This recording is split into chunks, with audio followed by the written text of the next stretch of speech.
Hi, welcome to Love Saranghae with Peter and Andrea. In the next 30 minutes, we'll take you on a journey into the exciting world of entrepreneurship, relationships, and the secrets behind achieving that coveted glow. Are you ready? Let's go.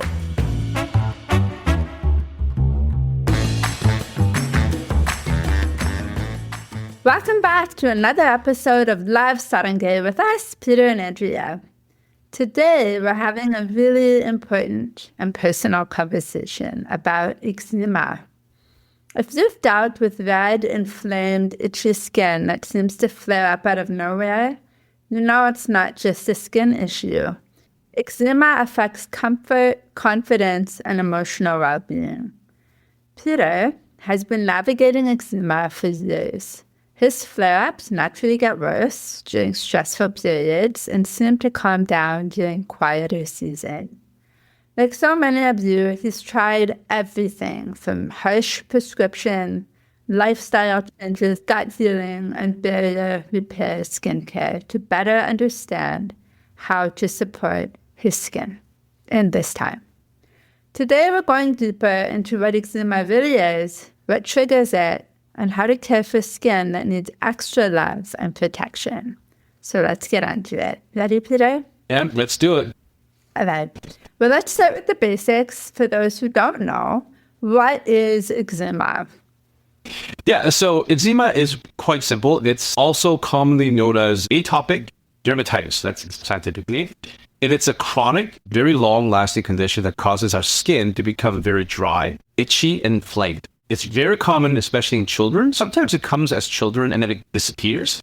And it tends to flare up periodically. So for me, it flared up around 13 years of age. And I have episodes where it's really bad, episodes where it comes down. And my eczema is on my eyelids, corner of my lips, or my nose, and my ears. So these are eczema, which is slightly different to psoriasis. Psoriasis, they become similar. Psoriasis is also an autoimmune source. But it tends to come in places like, it's like a silvery white skin, it's like a scaly skin, and it comes to like elbows, places where it's like sharp ridges and thin skin, whereas eczema comes in folds, places where it's dark and damp. So it's important to know that eczema is not contagious, like somebody with eczema cannot give you eczema, and it is an autoimmune. It's very similar to a food allergy. So if you had allergic reaction to food, to stress, eczema is very close to that type of reaction, a skin reaction to stress. So what are some of the symptoms and what have you personally experienced? So how does eczema feel physically and emotionally? Yeah. So the three main characteristics that I see, number one is chronic inflammation, right? You're always inflamed and it's shown by your skin. So eczema is an inflammatory condition where the immune system overreacts to certain triggers, leading to skin symptoms. Another way, it's stress. Any type of stress, whether it's food stress, alcohol, you drink too much, and your immune system starts to overreact to it, right? The really big one is not moisturizing your skin. So when you're young, when you're especially a guy, it's wintertime and it's dry outside, and you just wet, you just had a basketball game, you're sweaty and you're dark, you're wet. You go outside, you immediately dry up, and you don't moisturize. That's stress to your skin. That's when an eczema would flare up. And that would happen to me quite often. That's a good point, because when we say stress, people automatically think of stressful life situations, like I got in a fight with my partner, or my kids are driving me crazy, I didn't sleep last night. But it's not necessarily that kind of stress that can cause a flare. So the other thing to know is that we have a weakened skin barrier. So people with eczema have a compromised skin barrier to begin with, which is like what they call the brick wall of the skin, right? The weak barrier allows moisture to escape, leading to dryness. So what ends up happening is that we lose moisture much quicker than regular or a healthy skin barrier. And so we dry up much quicker. And like irritants, allergies, and germs enter more easily, leading to inflammation and irritation. So imagine that our outer layer, which is called the stratum corneum, the thick layer that protects us from the environment. Imagine that wall in a weakened skin barrier in eczema sufferers is like a brick wall that has been torn apart, right? So now you have somebody has taken a hammer and smashed it. So now you have things like irritants and pollutants that are allowed in minuscule amounts, and moisture that gets pushed out. So it's a weakened skin barrier. That's what happens.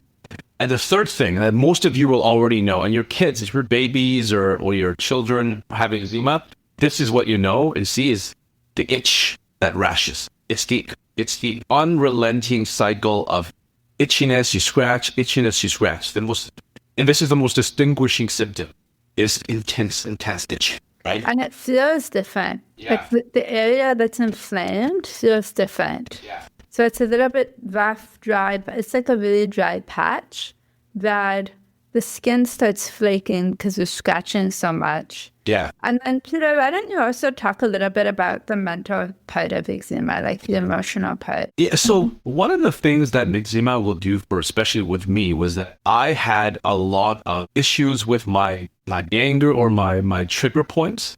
Because when you're always inflamed, when your skin is always inflamed and itchy, and people are trying to talk to you, or you're trying to navigate toward a sensitive situation, maybe a conversation, maybe at school you're trying to learn something, but you're always itchy, your temper, your patience runs out much quicker. Yeah. Right? So you're short with people. Like you're trying to hey, listen, I can't talk to you right now. Or I don't want to deal with this right now. Because all you think about is this massive Itchy, itch. right? Yeah. You're itchy all the time. Like from the moment you wake up to the moment you go to bed, you're just constantly scratching yourself. And even when you're sleeping. So if you happen to wake up in the middle of the night, all of a sudden you're itchy, and then you start, like I know, Peter, since I met you, since we got married, actually, I remember being sleeping and being woken up by Peter shaking his ear, like trying to get the itch out of his ear, and the whole bed would shake.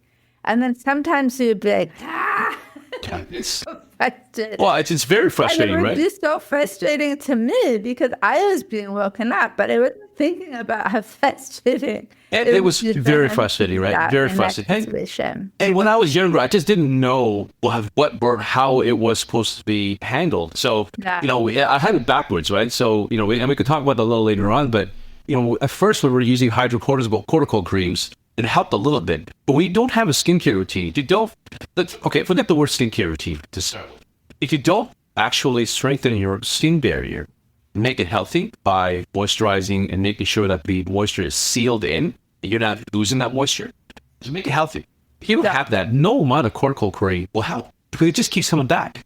That was the intuition. And it comes back bad. It's not like each time It's terrible. comes back when you bad. get into a flare-up, you have to bring it down before you can do anything. Okay, well, what do you think triggered the start of the eczema? Like you were the opposite. Like our daughter has eczema as well, but it seems like it's getting a lot. Like it's going away. When she was really little, she had it, and then as she's getting older, it seems to be going away. Peter's the opposite. Peter never had eczema until he came to Canada. What do you think was the trigger of your eczema? So what's really interesting is that not only did I get eczema, my mother got eczema. We've never had Did you have eczema. it before she came to Canada? No. Oh, so None of us had eczema. Right? Nobody had eczema. Actually, like if you want to talk about like things like nut allergies or any kind of allergies in Korea, the Southeast Asia, that doesn't exist. Right? Maybe now it's different, but when I was in Korea, the idea of being allergic to seafood, shell food, nuts, having a skincare condition eczema, we did not know what that meant. None of us had it. That's the same in the Middle East too. Yeah. Like when I got colitis, people were like, "What is that?" Yeah. Like nobody knew what that Yeah, was. it's very interesting, right? So anyway, we come to Canada, and my mother develops eczema. Actually, she developed it later than I did. I developed eczema first. My brothers didn't. Oh, interesting. I did, and my mother developed it afterwards. The cause is there could be a combination. It could be stress, environmental stressors. Genetics is also one. Your lifestyle, all that comes into play. I actually think it was food. My personal opinion on this was dairy. I think it's dairy. I believe that in Korea, we don't drink milk because milk is very expensive, and we don't raise cows in Peru. At least in 1974 to 1978, it was very expensive to consume or purchase any products made from cows, right? Because they had to be imported. So milk itself and cheese, milk byproducts, were never a part of our diet. I come to Canada, and milk is abundant. Right? Yeah. And we just consume ice cream. Like I never had ice cream. I've never had ice cream until I came to Canada, right? I didn't know what ice cream was. So I come to Canada, then we eat ice cream, cheese, every cheese byproduct, Milk. or milk byproduct, milk, and I consumed them in copious amounts, along with things like Knowing Coca-Cola. you now, I don't doubt that. Yeah, and then beside that, we own a corner store. So from my parents tell me, I also consume copious amounts of Coca-Cola, potato chips. I mean, every other thing that kids can Whatever is available. eat at a corner store, I would eat. Listen, what do you think happened to the wagon wheel or the Captain Crunch that went bad, that expired? We can throw that out? No. My parents gave it to us kids. We eat it all up, right? We had expired food all the time. So I think that was the food was a trigger for my eczema. That's my personal opinion. I think that makes sense now that we know a little bit more about like gut health and the role that it plays in our bodies. Okay, so interesting. So you've tried everything, like literally you've tried everything, the good things, the bad things. Yeah. What has helped you the most in managing the flare-ups? Yeah, so... And what would be a skincare suggestion for somebody who's in the same boat as you? Okay, so now, knowing what I know now, it's very interesting, right? I actually had it backwards. This is what I know now. So first and foremost, having a skincare routine that allows your skin to heal and to have a healthy skin barrier is essential. That is the starting point. That is not the thing that you do when you get a flare-up. When you have a consistent skin routine, your eczema flare-ups actually become more intermittent. They become longer between flare-ups, right? The problem is that when you're in a flare-up, the skincare routine doesn't help as much. Yeah. You have to bring it down with something, right? So the two solutions that are on the marketplace that work with pros and cons are one, a corticosteroid cream.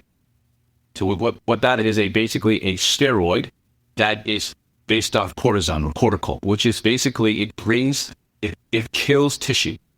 Your skin gets thinner and your muscles decrease. So everybody has heard of anabolic steroids, which is a muscle builder. The opposite is a corticosteroid. It's a steroid that brings everything down, the inflammation down, but also kills tissue. It'll literally take layers of your skin off, which will lead to problems down the road. The second solution that is also very high in potential toxicity down the road is a 0.1% tacrolimus. Kids will probably have 0.03%, but adults over the age of 16 will be issued a prescription for 0.1% tacrolimus. The name of the cream is called Protopic. Okay. And anybody who has dealt with eczema will know this cream, Protopic. That has worked really well for me. So I have gone through corticosteroid, and that I've used too much of it. The doctors, the dermatologists, are like, listen, you've used the corticosteroid cream for over a decade. You can't use that anymore. So they prescribe to me a tacrolimus. Tacrolimus alone can't do it. Tacrolimus will bring it down to Protopic. I'll use Protopic now because that's the name of the actual name of the cream. Tacrolimus is the ingredient. Cream name is Protopic. When you can use Protopic down for about a week to bring the inflammation down, and then you have to control it. You cannot use Protopic every day for the rest of your life. Right. Because that has also other side effects. For example, prolonged use of Protopic will increase your chance of getting skin cancer through UV rays, right? Because your skin's protective measures become nullified. So it has side effects, and dermatologists will not willingly prescribe it unless you absolutely need it. The key is this. What I have found is that if I use a skincare routine and it's a cleanser, toner, the concentrates won't do much for this. The snail is the key. And then you seal that with bioactive collagen cream or Firmin Lift. So basically a snail serum and then a Firmin Lift, like that combination is what keeps the inflammation at bay.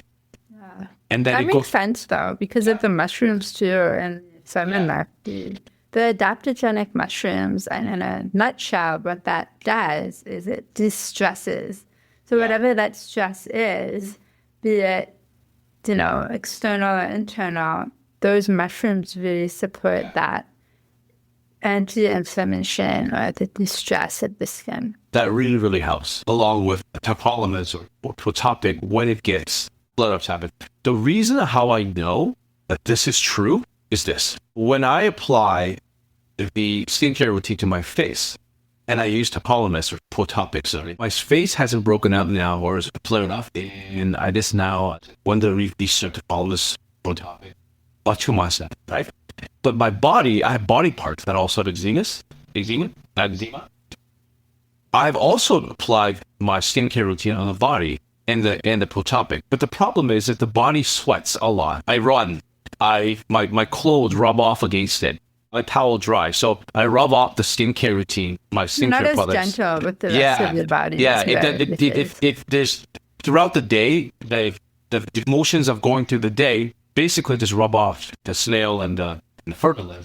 And I've had to use Protopic more often on my body parts. Yeah. It really itches quite a bit. 3 times as much. Actually 4 times as much. Right now, I'm starting to itch. So that's how I know. I know that when I do a proper skincare routine and nothing touches it, it lasts. The flare-ups are down. Body, not so much. And that's the routine that I come up with, and it works really well for me, along with Protopic. How do you know when a flare-up is coming? Do you know? Yeah, I can tell. Like, for example, when I was in Italy and I didn't bring any of the medications with me, and we were out in that sun for quite a while, and what happened was I would apply the sunscreen, but I was sweating so much, I would wipe the sunscreen off my face, along with my eyelids, and then the sun would irritate my face, and I would break down. I knew it was going to break down because I was literally just rubbing, and trying to take the sweat off. It wasn't like a sign in your body. No. Like, for example, with me, when I know that I'm going to get a flare-up in my stomach, for those of you who are new here, I was diagnosed with ulcerative colitis when I was pregnant with my son 10 years ago. I know when I'm going to get a flare-up because of my hair. So my hair becomes very dry, brittle, and my scalp is super sensitive. And I don't know why that is. I haven't figured that out yet. But the connection there helps me to know what's coming. And so then I can be really vigilant on my diet, my stress levels, my sleep. And sometimes I'm able to manage it and keep it from getting into a full-blown flare. But for you, do you have any symptoms like that you can pinpoint? Just one. Whenever I don't have adequate sleep, I will wake up the next morning and my eyes will be heavy. Like it'll be sore. Yeah. Right? The eyes will be sore, and I know that if I scratch that, if I rub and scratch that eye. Yeah. Okay. Makes sense. What are some mistakes that people often make treating eczema, other than like the obvious with too much steroids? Yeah, I think the single biggest mistake is the one I made, which was we assumed that using the medication would stop the eczema, and then that's it. Do nothing else. Yeah, that, and that's it. We treat it like a Band-Aid, right? So flare would come up, and then you would apply your corticosteroid, and it would go down, and then you would do nothing. And then the flare would come up, you do the corticosteroid, and you would do nothing. And over time, the flare-up was almost constant. It got to a point where I was applying corticosteroid almost every day, and I knew it was bad for me, but I couldn't help it. You didn't know what else to do. Yeah. Even with the topolomus, even with Protopic afterwards, the doctor was like, look, you can't use the corticosteroid anymore. You can use this. Even with that, I just kept, it was the swelling would go down, and then 2 days later, I had to use it again. Yeah. So the problem that we have the biggest problem that I made is that we treat it like a cause and effect the treatment. But it's the opposite. We got to look at it from an opposite perspective. If to treat an autoimmune like eczema and even psoriasis properly, we must treat the root cause, which is stress. If you can't change your lifestyle, if we can't change your lifestyle and not smoke, not drink, maybe sometimes food. Maybe sometimes our sleep is not great, then at least have that skincare routine in place so that your skin barrier is not compromised. At least have a healthy skin barrier so that you're not losing moisture too quickly and you're not letting the allergens in. That alone will save you a little bit of time between flare-ups, right? The skin stress. I would love for us to be able to change our lifestyle fully. Eat whole foods, exercise regularly, sleep, get 8 hours of sleep regularly, drink lots of water. But I know that's not realistic for a lot of us. But you can still do a 2-minute skincare routine, which is cleanse, snail syrup, and I've like that formula. You do that, I'll guarantee you, along with your protopic, I'll guarantee you'll be able to lengthen that time between flares.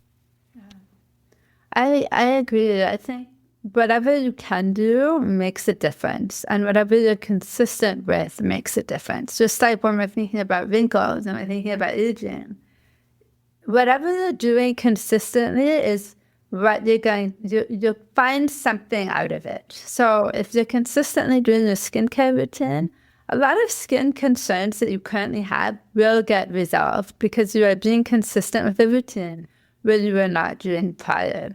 So it's the same thing with eczema. Whatever you're doing consistently, if you're prioritizing your rest, you're getting 8 hours sleep every night, you're eating whole foods, not just, packaged, whatever you can grab from the store, restaurant food, that kind of thing, you're eating properly. You're managing the diet. So it may not be that you don't eat well. It may be that you're eating too much dairy or gluten or sugar. Managing that can make a big difference in how your skin performs. And it's not just, I would say that for anyone with autoimmune, whatever autoimmune that is, really focusing on your wellness from the inside out will make a difference as long as you're being consistent. So I think if my last question was, what advice would you give to someone struggling with eczema right now? That would be my advice. What would be your advice? Pretty much the same, I think, is look at it from the ground up. Like if your eczema is so severe that you're listening to this episode, you're like, bluff, I need a solution for this. Then it's worth it. It's worth putting time and effort into. Look at it first from the foundation. You've probably tried everything. You've probably tried these creams, ointments. It's not working for you. So I think it's time for you to spend your time looking at a solution that has long-term repercussions and not just trying to fix something for the time being, right? The foundation is your lifestyle. You've got to take a look at your lifestyle, figure what triggers. It's very similar to hay fever and asthma and food allergies. So take a look at what stressors in your life are contributing to your autoimmune, your eczema. Then, if you can or can't figure that out, the second step up is a skincare routine. I don't care if you're a guy or a girl, and I don't really care. I don't care if you're young or old. Anyone can utilize and benefit from a very basic skincare routine that helps keep your moisture from evaporating too quickly and keeping the allergens, environmental stressors out of especially your areas that you're prone to eczema. The third is to pair that with an ointment that'll work for you. For me, I'm using Protopic with 0.1% tacrolimus. I suggest that is probably a better solution for most people than corticosteroids. I don't want people to look at steroids as an answer because over the long term, it will take layers of your skin off. And then you do those three in unison, and you will definitely see a benefit and a decline in eczema flares for sure. Now, one of the things I want to say before we log off here is I get a lot of questions about psoriasis and eczema. What is the difference between eczema and psoriasis? Because they're very, very similar in symptoms, right? Psoriasis also has white scaly patches that scratch the heck out of. And there is no cure, right? Psoriasis is a true autoimmune disease. It's where the immune system mistakenly attacks healthy cells. So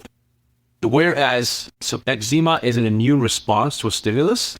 Psoriasis is actually a truer autoimmune where our immune cells mistakenly attack healthy cells, causing them to build up too quickly, leading to red, scaly, itchy skins. What happens is your dead skin renewal and skin removal and renewal process in people with psoriasis in areas with psoriasis are 3 to 4 times faster than normal skin. So you create thicker skin much quickly, and that leads to really scaly and dry and itchy conditions. There is no cure for psoriasis, but you can also treat psoriasis much similar to eczema. These are so very similar, and the Protopic will also be useful for psoriasis. I know some people with psoriasis that have used the eczema solution, and it has worked for them. Not all, but some have worked for them. But same situation, right? Foundational. Take a look at your lifestyle, what's happening. Second is the skincare routine, because the reason why it's itching so much is because the skin develops so fast. It's very dry. Your skin barrier is not the same as what it should be. So moisturizing that will definitely help. The third, obviously, is using an ointment like atopic. So if you have questions about that, please feel free to reach out to us if you have specific questions that we haven't addressed here today. We are so happy to help you. The struggle this brings, even if it's for your little one. We have a little one who is dealing with eczema when she was really little. And thankfully, what we did for her really helped. And the numbness was the thing that we did with Maya. So, reach out to us. We're happy to help you. We're here for you. And yes, everyone is different. So what works for Peter may not work for you, or it may. So it's worth having a conversation about it. Thank you for joining us today for this heartfelt episode of Love Saranghae with us, Peter and Andrea. Eczema can be unpredictable and very often misunderstood, but your skin is not failing you. It's communicating with you. And when we learn to listen, support, and nourish it from the inside out, management and healing become possible. If Peter's story resonated with you, please share this episode with someone who you think needs it. And if you have questions or need guidance on repairing and soothing eczema-prone skin, please reach out. We're always here to help. And before Andrea signs up, I did forget to mention one thing. If you do use atopic 0.1%, 1% Triholimus, you will feel an intense heat, almost a burning sensation on the areas where you're treating. That's normal. And it will pass within a week. Okay? All right. Until next time. We'll see you soon. Bye.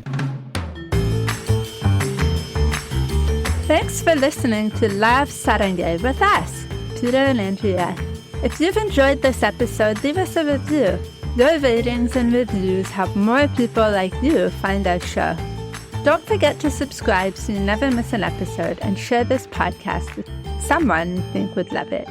Until next time, love yourself, love one another, and love the world.